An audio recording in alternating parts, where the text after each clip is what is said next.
Hey, what's going on, music producers? In this video, I wanted to cover multi-band compression, which is sometimes a topic that's admittedly sounding a lot more advanced than it needs to be. And I actually thought of two very simple examples of why you might want to do it, why you might want to try it and understand it. With multi-band compression, if you understand how a compressor works, one way you can think of multi-band compression is it's more specific to the different frequency bands. So if I'm looking at this plugin here, each one of these colors is its own individual compressor, but it's acting on the EQ spectrum of frequencies. So that's one way to think of it. Now that might sound very complicated, but in practice, there's some really practical ways to use it. One of the most obvious ways is ducking compression. And I recently did a tutorial on my Patreon about how we use that to make the kick more interspersed or punctuating through a bass part, and we use ducking compression. It's really the same idea with a multi-band compression, but just more specific. And a really cool example of that is when you're mixing a track of your own that has a lot of stuff going on and a vocal has to somehow cut through all of that. So here you can see in this song here this is just a song that's pretty much unmixed at the moment. It's got a ton of guitars.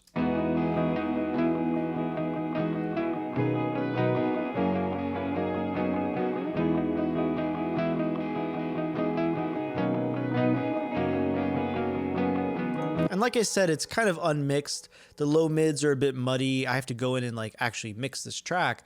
But it's probably a good example because it is a little bit uncompressed and a little bit wild at the moment. And if I have to have my vocal track cut through that, that can actually be a little bit difficult. Now this is a brighter sounding vocal, but it's going to have trouble competing with all those guitars. And in one of your own songs, you might have keyboards, synthesizers, orchestral strings, all these things that essentially compete for the mid-range, like where your voice is. So multi-band compression can really help with that. So as I play the guitars and the vocal together, you're going to hear where the vocal chain, what the vocal chain sort of sounds like at the moment, and the way it's sitting with all these guitars.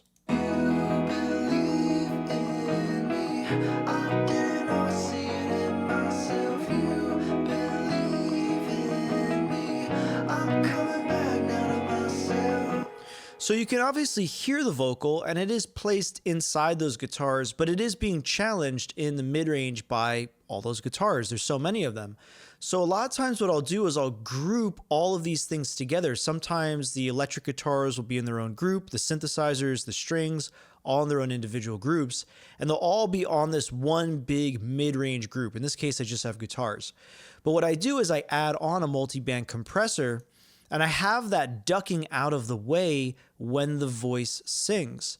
And the reason why I'm doing this is because around the 1000 to 3000 hertz range, like where you can see this frequency band is sort of sitting, that's a very important mid-range frequency band for presence. It's a lot of times described as sort of sounds like a transistor radio if you isolate it. And there's obviously a lot of information there because of all the guitars, and that's competing with where the voice is, and it can make it difficult to hear the voice. So what I do is I set this multi-band compressor just to this specific frequency band, and I set it to external mode, and then if you look down here, you can see it's set to the vocal track. So the vocal track will sing, and that will trigger compression to happen at that specific spot in the frequency band for those guitars. So now as you can see, the line is pushing down, but it's pushing down based on the vocal. I'm coming back now to myself.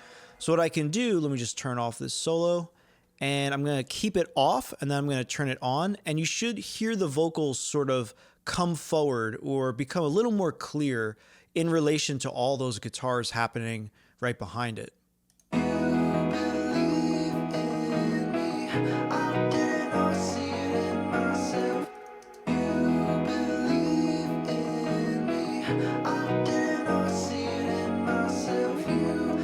So with it off,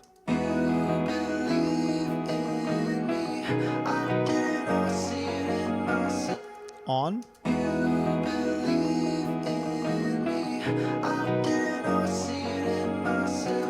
and of course I can make this way more exaggerated if we want, so you can really hear the difference. So I'm just going to hover over this spot and pull this down by way more decibels. Okay, so here's a more extreme example of this in action. I pulled this down way more, so it's going to go down several more decibels in the guitars at that specific frequency spot.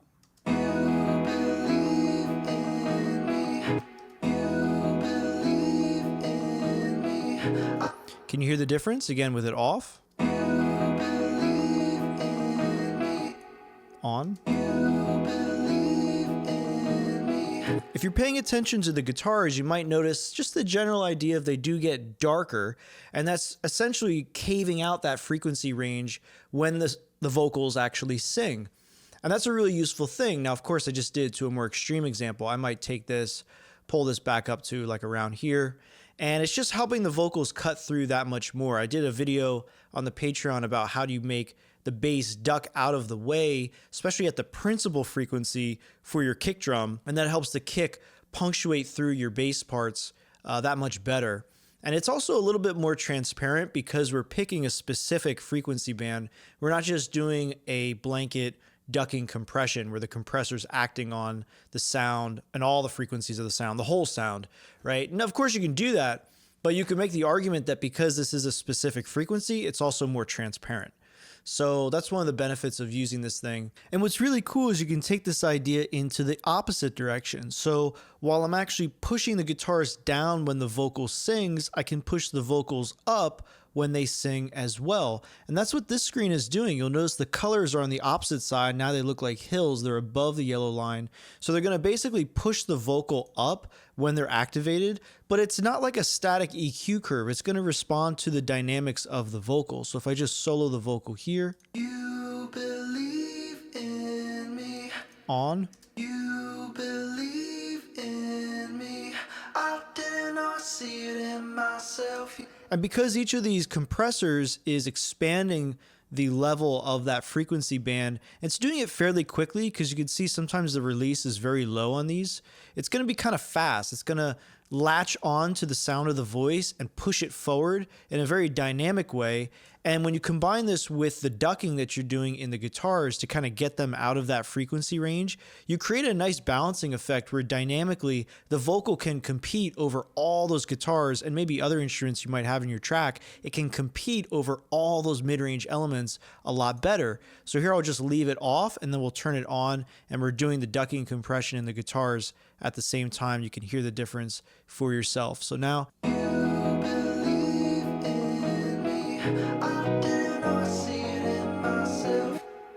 on.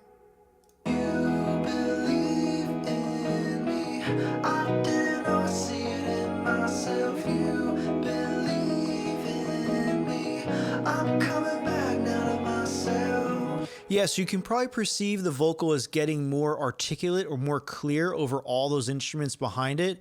And it's basically because it's sort of jumping out of the mix using that idea of expanding on those frequency bands, not ducking them like we are in the guitars. And this is different than using a static EQ band because it's responding to the dynamics of the voice. Another reason why we use multiband compression is on the mix as a whole. Now, like I said, this is a pretty unmixed track at the moment, so it's fairly muddy sounding. But right here, I have a preset using this multiband compressor. This just happens to be FabFilter Pro MB, but you also have Multiband Dynamics in Ableton Live, which is a stock plugin. And there's plenty of other plugins that do this type of thing. But you can see a lot of stuff here in the screen, and this might look kind of like confusing, but it's just the same idea. It's just now multiple frequency bands, and each color is essentially an individual compressor. And the funny thing about it is when you look at it, it is like an EQ curve. You see this yellow line here. It's sort of doing that crooked smiley face pattern that's very famous because you're lifting the lows, you're boosting up the highs, and you're leaving the mid kind of scooped, which a lot of times can promote clarity. But what you're going to see is when I turn the music on, or when I turn this plugin on, the whole entire mix is going to get lifted, and it's going to be fairly transparent at the same time. It won't be overwhelming necessarily. And that's going to help a lot because there are a lot of muddy guitars currently in what you're hearing. Again, this isn't mixed, but it is kind of muddy for that reason. So this plugin is going to come in handy to show why this is such a powerful technique. So we'll play it again.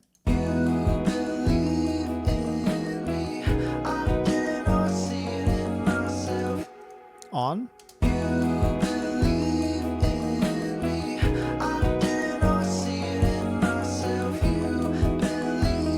Again, here it is with it off.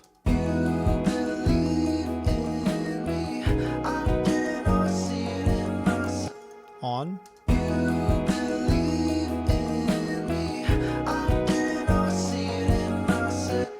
So yeah, pretty big difference, right?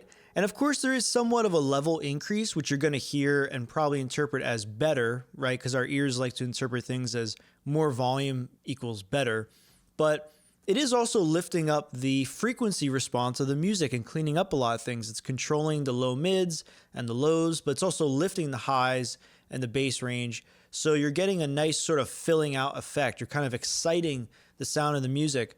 And this is different than if you were going to take an EQ and just statically move these parameters right here, because that wouldn't respond the same way, right? It's static. It's just fixing an EQ curve to the master fader.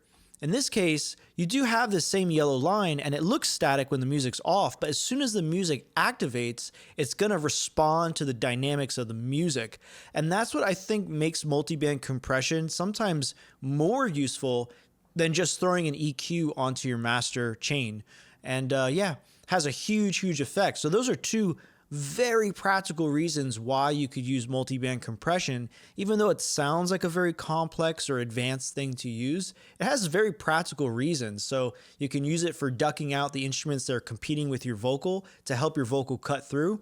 And you could try it out on your master fader and have a nice sort of boosting effect where you're changing the timbre of your entire mix in a really musical way, but it's not a static EQ. It's going to respond to the dynamics of your music. And this is just a preset that comes with, in this case, I'm using fabfilter, but you could experiment with presets and find it really helps with your music to improve the overall mix. So I hope you found this video useful, and if you have any questions, just leave them down below. And yeah, have fun making music.